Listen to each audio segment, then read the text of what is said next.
একবার খলিফা হযরত ওমর রাদিয়াল্লাহু সাল্লাম মদিনায় ঘুরে দেখছিলেন।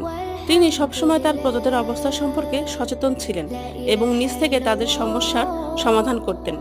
এক রাতে তিনি একটি বাড়ি থেকে ছোট ছোট শিশুদের কান্নার আওয়াজ শুনতে পান। উনি কাছে গিয়ে দেখলেন এক নারী চুলায় একটি হাঁড়ি চড়িয়ে বসে আছেন আর তার শিশুদের কান্না থামানোর জন্য চেষ্টা করছেন। হযরত ওমর রাদিয়াল্লাহু সাল্লাম তাকে জিজ্ঞেস করলেন, আপনার শিশুরা কেন কাঁদছে?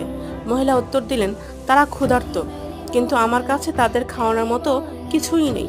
এই হাঁড়িতে শুধু পানি ফুটছে, যাতে তারা ভাবতে পারে যে খাবার রান্না হচ্ছে এবং অপেক্ষা করতে করতে তারা ঘুমিয়ে পড়বে। এ কথা শুনে হযরত ওমর রাদিয়াল্লাহু সাল্লাম অত্যন্ত কষ্ট পেলেন।